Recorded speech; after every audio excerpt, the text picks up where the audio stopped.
All right. This video will be probably most likely the last video of 2017, 2018. It's going to be helpful hints and reminders from topics we've learned for this project task project that you're working on. So one of the things you're going to be doing obviously is making a right triangle. And one of the tasks when you make the right triangle is that you're going to have to make a hypotenuse. And all three legs of your right triangle, A, B, and C, the hypotenuse, are going to be based on linear relationships. Now, when you're making the legs of your right triangle, I would ask you to remember these two facts. That if you have a x equals equation, that will give you a vertical line right here. Like this is x equals 2. If you want a horizontal line and you're trying to make a leg for a hypotenuse, you want a y equals equation. So this is y equals 2 gives you a horizontal line like that. Then to make your hypotenuse, you're going to need some type of slope, whether it be positive or negative, depending on how you make your equation or your legs. So remember, you're going to be using y equals mx plus b. M is your slope, which is your rise divided by your run, and b is your y-intercept. So say right here, this would have a y-intercept at -3, so b equals -3, and your slope would be up 3 over 1, so your equation would be y equals 3x minus 3. So this could almost theoretically be a hypotenuse here, and maybe you would have somehow make a right triangle here with this equation and this equation. Now all of a sudden you made a right triangle here in the center. Okay, so hopefully that helps, and then later in one of the other steps you're going to erase the extra, so you're just left with the yellow right triangle. Then you're going to have to make some transformations. So in your first step or first transformation, you're going to keep it congruent.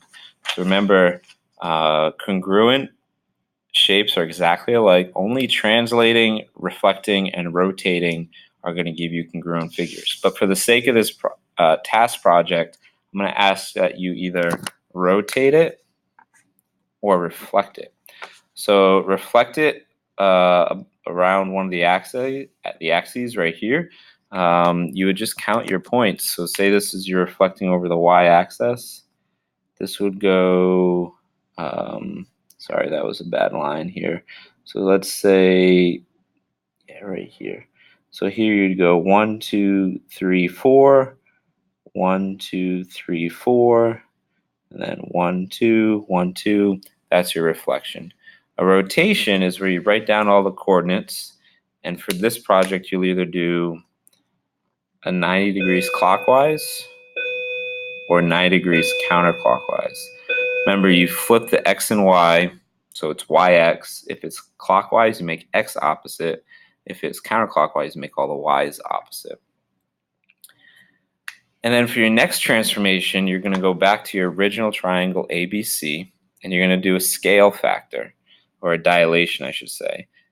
Dilations give you similar figures, meaning they have the same shape, but the size might be different.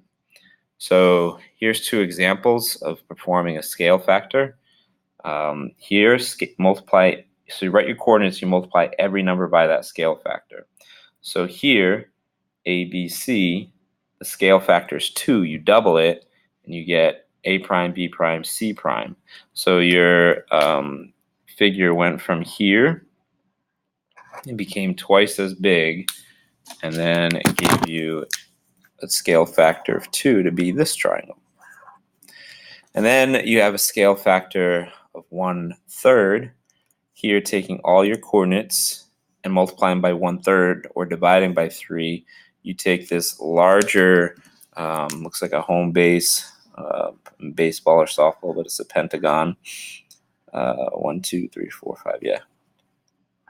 And then you make it smaller to give you this figure here.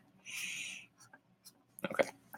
And then lastly, in the more difficult part of this whole task assignment project, You have there's two Pythagorean theorem questions, but I asked in step 1 of the whole project task is that you don't use perfect Pythagorean triplets. So when you find the hypotenuse, you're not going to have a 3x4 triangle, which would give you 3 squared plus 4 squared equals c squared, and that's 25, and you square, you get perfect 5. You're going to get something similar to this. So here, remember, your hypotenuse is always opposite the right angle. So you can see here, oh man, I thought this was a missing hypotenuse. I'm sorry, this is a missing leg, but the gist is that at the end, when you solve, you get the square root of 45. Square root of 45, you have to estimate. It's between the square root of 36 and the square root of 49. When you try 6.7 times 6.7, that's the closest one. So your answer would be approximately 6.7. So that's what should happen when you make your hypotenuses for triangle ABC and triangle A double prime, B double prime, C double prime. And then the last two parts, this is the more difficult part. You're going to take your two hypotenuses, your original triangle, and then your second reflected or rotated triangle, and you're going to extend the hypotenuses. So you can almost imagine, this is not exactly true, but imagine extending that right triangle. So you go like that, extend the hypotenuse, and you have another right triangle over here somehow. The two look like this. And then you extend that right triangle, and there you go. Graphically, to estimate your solution graphically, it's where the two lines intersect. Now, in this example, it's perfect, right at 2,5. Yours might be a little bit different, so you might have to estimate.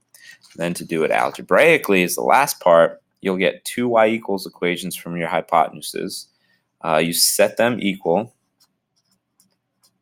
So when you substitute, you just do 3x, which is your first equation, your y equals equation, equals x minus 2. So you set them equal to each other, and once you've done that, it's the normal steps. You minus x from both sides, divide each side by 2, and you get x equal to -1.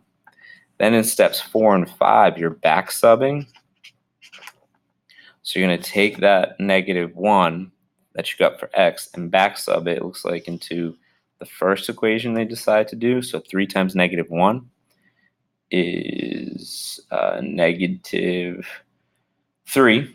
And so your solution is x is the -1 and y is -3. You always put your solution in the form of an ordered pair.